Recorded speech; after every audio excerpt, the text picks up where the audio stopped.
Hello guys welcome back to my new vlog र आज चाहिँ डे 4 रहेको छ र आज पनि म रेडी भइसकेको छु गाइज अफिसको लागि र अझ चाहिँ के हुन्छ रुमको लागि हिजोको कुरा चाहिँ भन्नेछु म। हिजो चाहिँ म ढिला भइसकेँ, त्यो कोठा चाहिँ लागिसक्यो। आज फेरि त्यही रुम फाइन्डरनिर जानेछु। आज फेरि अर्को कोठा हेर्छु के हुन्छ हेरौँ। मैले हिजो चाहिँ अफिस छोडिदिएको भए हिजो चाहिँ त्यो कोठा फिक्स फाइनल भइहाल्थ्यो, तर एउटा कुनै काम मात्र गर्न मिल्छ, या त अफिस भ्याए अनि कोठा छुट्यो, अफिस छोड्थ्यो भने कोठा हुन्थ्यो। खै के हुन्छ के छ, दिमागै काम भइरहेको छैन मेरो। अहिले हेर्नुहोस् गाइस कस्तो रहेको छ एकान्त कुनाको भ्यू, पुरै शान्त रहेको छ। अहिले मान्छे एउटा पनि छैन र म अगाडि जाँदैछु। लाइटहरू सबै अफ हुँदै गइरहेछ बिस्तारै। र अहिले चाहिँ सब मेरो साथ उल्टो पुल्टो भइरहेछ कामहरू।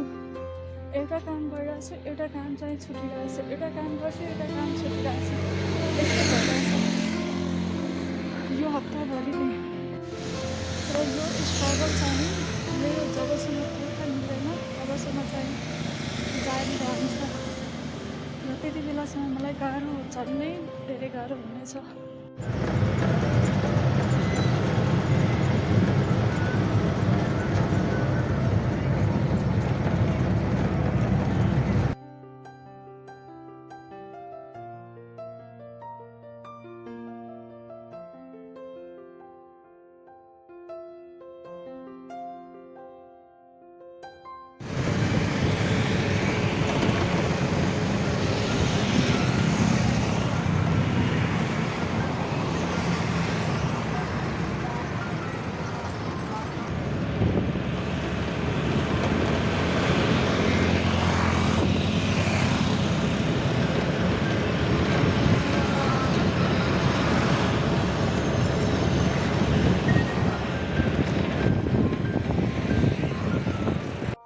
मैले धेरै ठुलो गल्ती गरिसकेँ गाइस।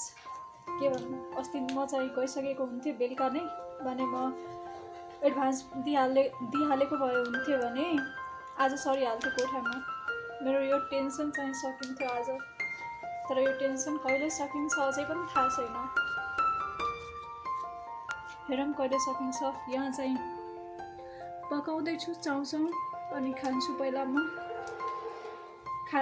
खाजामा चाहिँ आज यही पकाउँदैछु म। लास्ट लेभलमा भोक लागिसकेको छ घुम्दा घुम्दै। अहिले 3:30 बजिसक्यो गाइस र म आज पनि गएको थिएँ कोठा हेर्नलाई, तर आज पनि केही काम भएन। त्यहाँबाट फर्केर आएँ।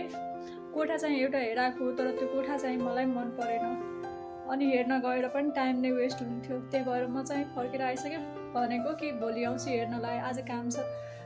र मलाई चाहिँ आज लास्ट लेभलमा खुट्टा दुखिरहेछ र म बिरामी पर्छु जस्तो लागिरहेछ। त्यही भएर म फर्केर आइसकेँ गाइज। यो चाहिँ नुडल हेर्नुहोस् रेडी हुन लागिसकेको छ। हेरेर नै खाउ जस्तो लाग्छ, छिटो छिटो पाकिहालोस् गाइज। नुडल चाहिँ रेडी भइसकेको छ। टेस्टी नुडल र यो चाहिँ गयो प्लेटमा। खाएर ट्राई गरौँ कसरी खाइहाल्छ मान्छेहरू यति छिटो 1 मिनेटमा 30 सेकेन्डमा। म सक्दिनँ जस्तो छ, तर म ट्राई गर्दिनँ। अलिक मजाले खानु पर्यो बिस्तारै।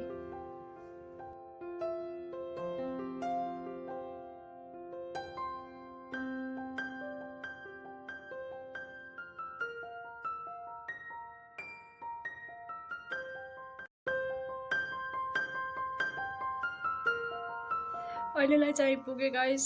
अब रातिमा चाहिँ भोक लाग्छ कति बेला, त्यति बेला उठेर खाना पकाएर खान्छु।